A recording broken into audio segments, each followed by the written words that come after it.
تو حضور علیہ السلام بنفس نفیس اس کے درود کو سنتے بھی ہیں اور اس کو پہچانتے بھی ہیں. درود شریف پڑھیں اللہم صلی علی سیدنا مولانا محمد و علیہ وسلم. تو جب درود شریف پڑھنے کے لیے کہا جائے تو محبت کے ساتھ حضور علیہ السلام کی محبت میں ڈوب کر آپ درود پڑھا کریں. درود پڑھنا یہ بعد نماز ہے، نماز کے بعد بہت مجرب بلکہ مجرب عمل اور بہت عظیم نسخہ ہے. جیسا کہ آپ تمام حضرات کو معلوم ہے کہ مسافر کی نماز کے حوالے سے کئی نشستوں سے بڑی اہم اور قابل توجہ چیزیں باتیں آپ تمام حضرات نے سنی.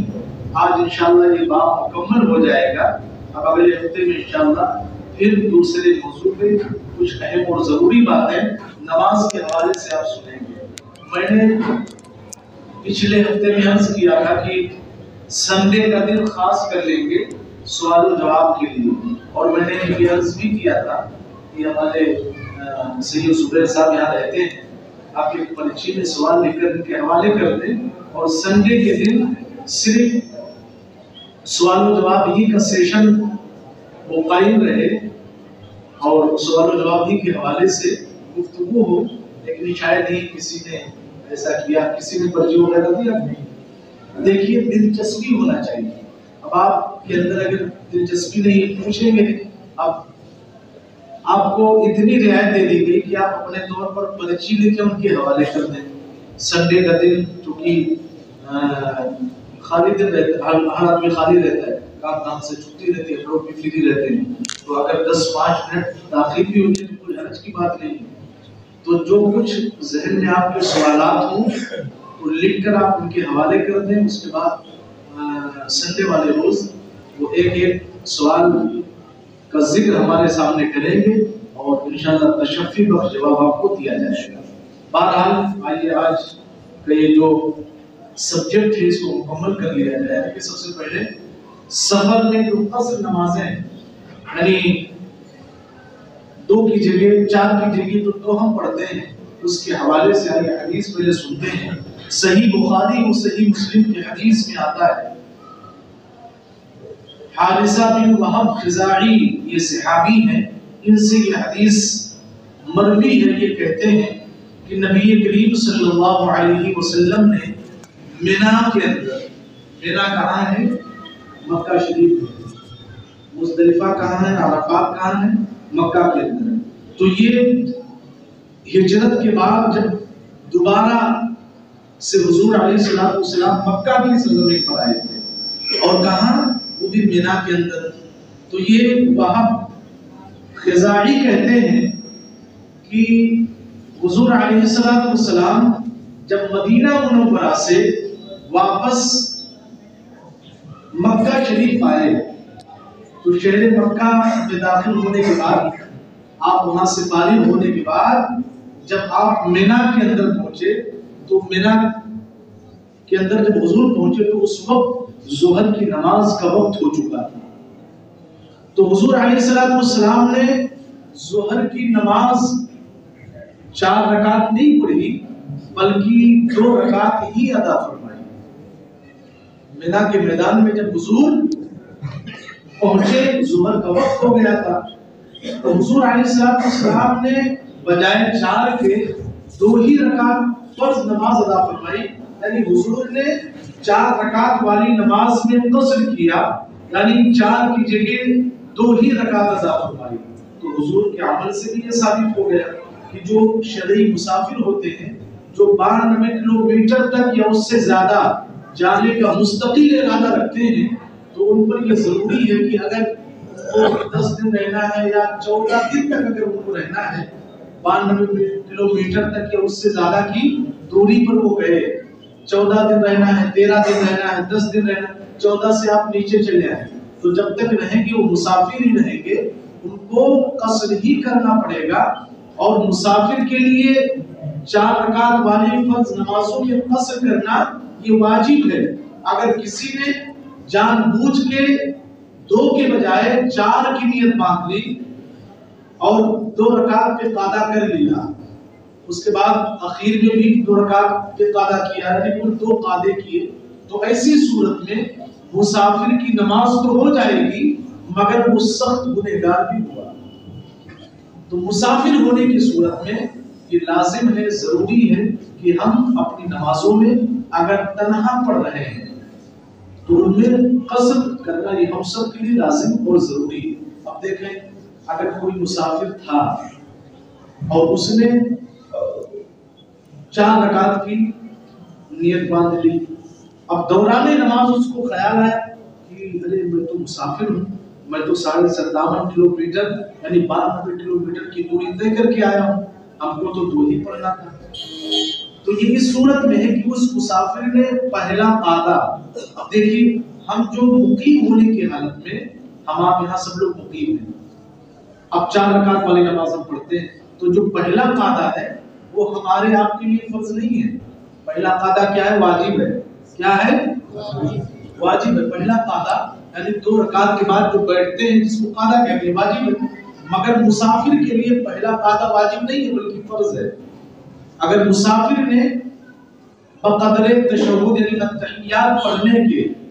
جو پہلا قادا ہے اس میں اگر وہ بیٹھ گیا یا اتنا وقت وہ بیٹھا تھا، اس کے بعد تیسری رکعت کے لیے کھڑا ہو گیا، اب اس کو دھیان آیا کہ مجھ کو تو 2 ہی رکعت پڑھنی تھی، میں مسافر ہوں، تو اگر اس نے سجدہ نہیں کیا ہے تو لوٹ آئے، اور اگر سجدہ وغیرہ کر لیا ہے تو ایسی صورت میں اس کی نماز ہو جائے گی، 1 رکعت اور ملا دے تو 2 اس کے حق میں نفل اور 2 فرض نمازیں ہو جائیں گی۔ مگر بھول کی صورت میں جان بوجھ کر پڑھے گا، نماز تو ہو جائے گی لیکن وہ سخت گنہگار ہے۔ حضور کی حدیث ہے کہ جو مسافر یعنی شرعی مسافر ہونے کی صورت میں اپنی نمازوں میں قصر نہ کرے تو وہ گنہگار اور مستحق عذاب نار بھی ہے۔ یہ اللہ کی طرف سے تحفہ ہے، اس کو قبول کرنا چاہیے۔ تو کہتے ہیں حضور نے مینا کے اندر 2 ہی رکعت نماز پڑھائی، حالانکہ وہ ظہر کی نماز کا وقت تھا، تو کہتے ہیں کہ اس سے پہلے 2 رکعت نماز کو حضور نے مینا کے اندر پڑھائی تو اس سے پہلے ہم نے اتنی بڑی تعداد کبھی نہ دیکھی تھی جتنی بڑی تعداد اس وقت مینا کے اندر تھی، اور حضور نے 4 کے بجائے 2 ہی رکعت پڑھائی تھی، یعنی ظہر کی نماز میں قصر فرمایا تھا، 4 کی جگہ 2 ہی ادا فرمائی تھی۔ تو کہتے ہیں کہ تعداد بھی زیادہ تھی اور امن کا معاملہ بھی خوب تھا، یعنی خوف کا معاملہ نہیں تھا۔ تو یہ جو 4 کی جگہ 2 پڑھنے کا حکم مسافر کے لیے دیا گیا تھا شروع اسلام میں، تو یہ خوف کی وجہ سے تھا، حالانکہ اب تو خوف نہیں، اب تو امن کا ماحول، لیکن پھر بھی مکہ کے اندر جو 2 رکعت فرض ہوئی تھی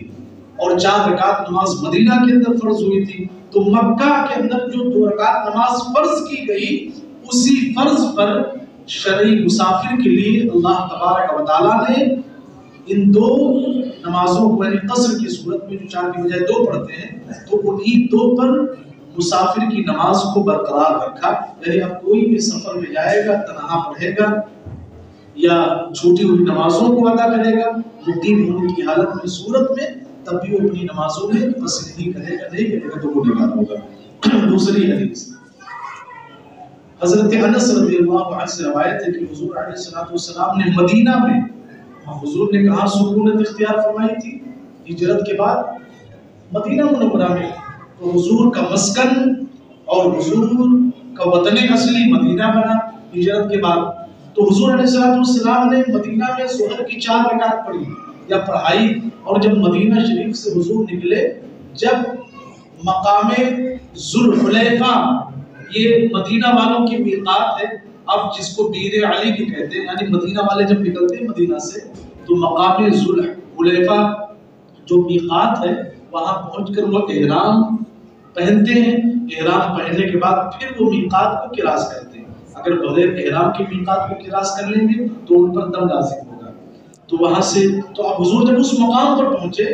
اب دیکھیے مدینہ میں تھے تو 4 پڑھی، اور مدینہ سے باہر جب میقات پر پہنچے تو حضور نے 4 کی جگہ یعنی عصر کی نماز میں 4 کی جگہ 2 ہی رکعت ادا فرمائی۔ تو حضور کے طریقے سے اور قرآن سے یہ بات ثابت و ظاہر ہوئی کہ جو شخص سفر پہ رہتا ہے، شرعی مسافر ہوتا ہے، تو تو اس کے لیے ضروری ہے کہ وہ اپنی نمازوں میں قصر کرے۔ اب آئیے کچھ اہم باتیں مختصراً عرض کر دیتے ہیں۔ دیکھیے مسافر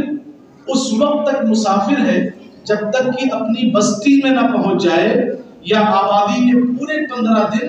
ٹھہرنے کی نیت نہ کر لے، اس وقت تک مسافر ہی رہے گا۔ اب مثال کے طور پر میں نے عرض کیا تھا کہ خالی یہی نہیں کہ بس یہاں سے یو پی چلے گئے، یو پی سے ممبئی آ کے بس مسافر ہو گئے۔ دیکھیے مسافر کے جو احکام و مسائل ہیں ان کا بھی جاننا ضروری ہے۔ یہاں سے یو پی جانا، یو پی سے ممبئی آنا، یہ تو عام بات ہے، یہ بھی وطن اصلی، وہ بھی وطن اصلی، اگر یہاں بھی اسباب وہاں بھی اسباب تو اس صورت میں۔ لیکن بسا اوقات ایسا بھی ہوتا ہے کہ جیسے ہم سورت چلے گئے، پونا چلے گئے، گجرات چلے گئے، احمد آباد چلے گئے، یا کسی بھی شہر میں، ایسے شہر میں گئے جو 92 کلومیٹر تک یا اس سے زیادہ کی دوری لگتا ہے، تو ہم وہاں چلے گئے، کسی سے ملنے چلے گئے۔ تو اب ایسی صورت میں بھی ہم کو مسافر کی نماز کے احکام و مسائل سے واقف ہونا پڑے گا۔ مثلا ہمارا ارادہ یہ تھا کہ ہم سورت میں شادی میں جا رہے ہیں اور 10 ہی دن رہیں گے، تو اب ظاہر سی بات ہے کہ 10 دن ہم اقامت کی نیت نہیں کر سکتے، 10 دن رہیں گے تو مسافر ہی رہیں گے۔ لیکن اب 10 دن رہے، لوگوں کا اصرار بڑھا کہ ارے 5-6 روز اور رہ لیجیے پھر جائیے تو کیا دقت ہے، تو پتہ چلا 10 دن ہم اپنی مرضی سے رہے، اب 5 دن اور بڑھ گئے، اب کیا کریں گے، اب تو پورے 15 دن ہو گئے، تو ایسی صورت میں مسافر ہی رہیں گے۔ ایسی صورت میں 10 دن آپ رہے، اب 5 دن اس نے بڑھا دیا، حالانکہ اس کا علم آپ کو پہلے نہیں تھا کہ ہم 15 دن رہیں گے، بلکہ آپ کو 10 دن سمجھ کر گئے تھے، اس نے 5 دن اپنی طرف سے بڑھا دیا، اگرچہ 15 دن ہو گئے، آپ مسافر ہی رہیں گے، آپ اپنی نماز میں قصر نہیں کریں گے۔ اسی طرح آپ کسی کام کے سلسلے میں کم از کم 92 کلومیٹر یا اس سے زیادہ دوری پر گئے اور وہاں پہنچنے کے بعد آپ نے 4 دن گزار دیے، اب کام نہیں ہوا، ہو سکتا ہے ہر شخص کے ساتھ کام نہیں ہوا، 4 دن گزر گئے،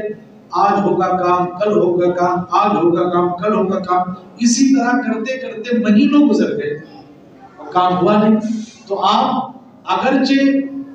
15 دن سے زیادہ 1 مہینہ گزر گیا، 2 مہینے گزر گئے، 6 مہینے گزر گئے، آپ مسافر ہی رہیں گے، مقیم نہیں ہو سکتے، کیونکہ جہاں ہمیں اقامت کی نیت کرنی ہے، جہاں ہمیں مقیم ہونا ہے، تو ہمیں وہاں اقامت کرنے کے حوالے سے ہماری جو نیت ہے وہ مستقل 15 دن ٹھہرنے کی ہونی چاہیے، مگر یہاں مشروط والا معاملہ آج ہو جائے گا، کل ہو جائے گا، آج ہو جائے گا، تو اگر یہ صورت ہے تو مہینوں گزر جائیں گے، آپ قصر ہی کرتے رہیں گے، آپ پوری نماز نہیں پڑھیں گے۔ دوسری بات یہ ہے کہ آپ یہاں سے گئے اور کسی شہر میں پہنچے،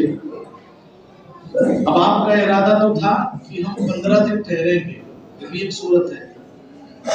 مگر کام آپ کا 10 دن میں ہو گیا، 10 دن میں کام آپ کا ہو گیا اور آپ نے 15 دن ٹھہرنے کی اقامت کی نیت کی تھی کہ ہم 15 دن رہیں گے، تو 15 دن کی نیت سے آپ مسافر نہ رہے بلکہ مقیم ہو گئے، اقامت کی نیت آپ نے کر لی، تو اب ایسی صورت میں 10 دن میں آپ کا کام ہو گیا، تو 10 دن میں آپ پوری نمازیں پڑھتے رہے،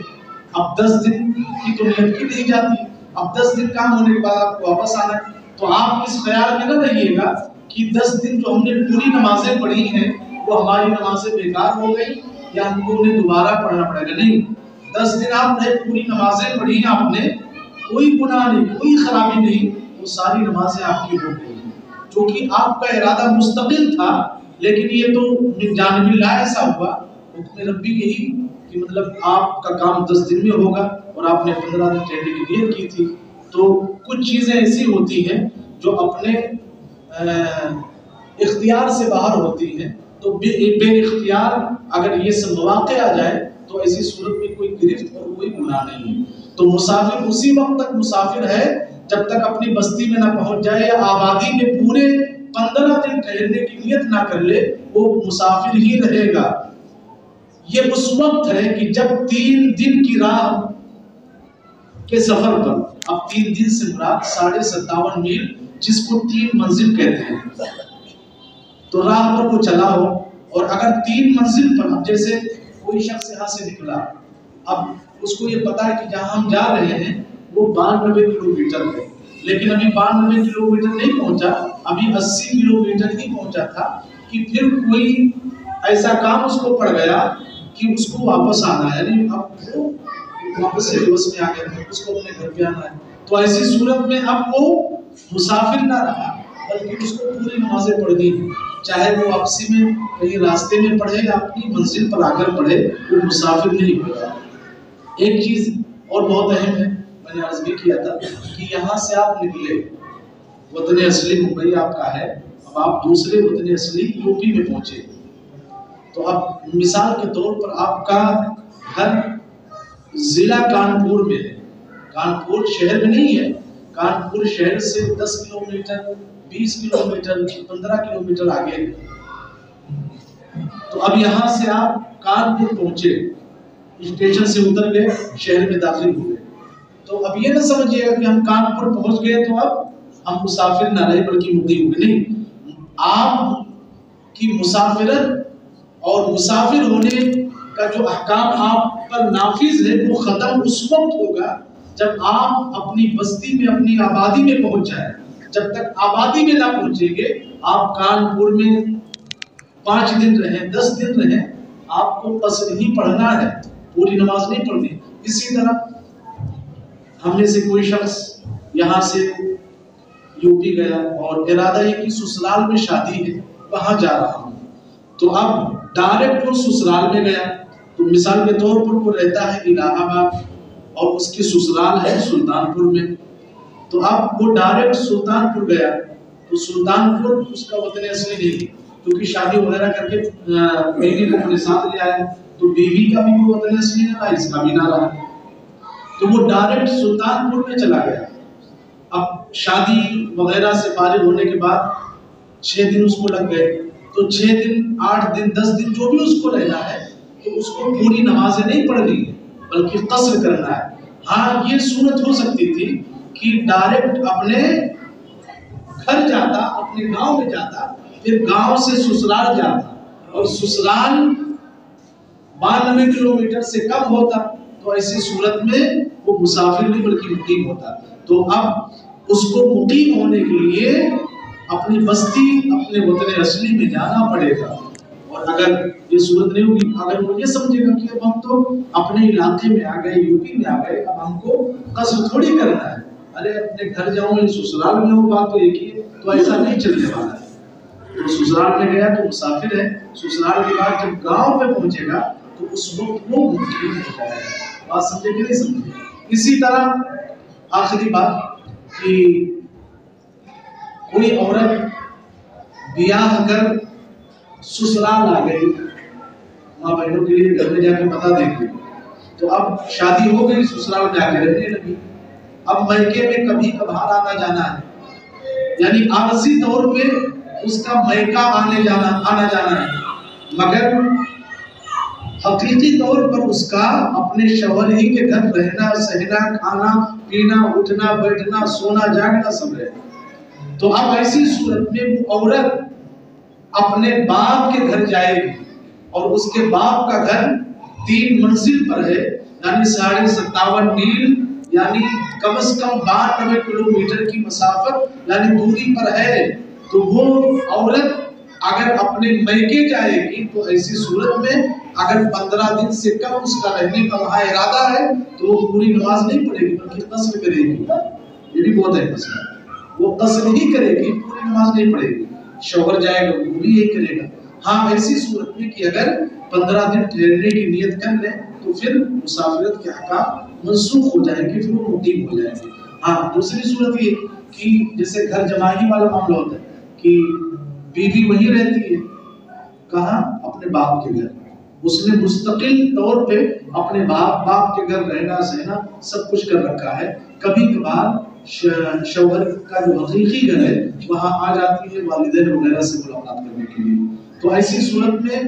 پھر وطن اصلی اس عورت کا سسرال نہیں بلکہ میکہ ہی رہا، تو اب شوہر جائے گا تو وہ بھی مقیم ہو جائے گا، عورت ہے تو وہ بھی مقیم ہے، یعنی یہ آپ آسانی سے سمجھ لیں کہ کوئی ایسی جگہ چاہے وہ سسرال ہو، ہمارا یو پی کا گھر ہو، ممبئی کا گھر ہو، تو وطن اصلی اس مقام کو کہتے ہیں کہ ہم یہاں سے وہاں گئے تو ہم کو نیت بھی نہیں کرنی ہے. ہم اگر اپنے وطن اصلی میں داخل ہو گئے، ہم مقیم ہو گئے، ہم کو اقامت کی نیت نہیں کرنی ہے. تو اگر کسی کی بیوی بچی اس کے میکے میں رہتے ہوں تو شوہر وہاں جائے گا تو اس کو نیت وغیرہ کچھ نہیں کرنی ہے. چاہے 10 دن رہے، 20 دن رہے، 15 دن رہے، 4 دن رہے، وہ وہاں پہنچتے ہی مقیم ہو جائے گا. قصر نہیں کرے گا بلکہ پوری نمازیں پڑھے گا. بات سمجھے کہ نہیں سمجھے؟ تو یہ مسافرت کے جو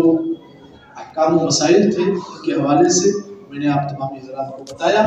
اور اب یہ جو سبجیکٹ تھا، یہ جو باب تھا، اور یہ جو موضوع تھا، یہ مکمل ہوا. اب انشاءاللہ اگلے ہفتے میں دوسرے موضوع سے متعلق جو نماز ہی کے حوالے سے وہ موضوع ہوگا، انشاءاللہ کچھ ضروری باتیں لے کر میں آپ تمام حضرات کے سامنے حاضر آؤں گا. آج کے لیے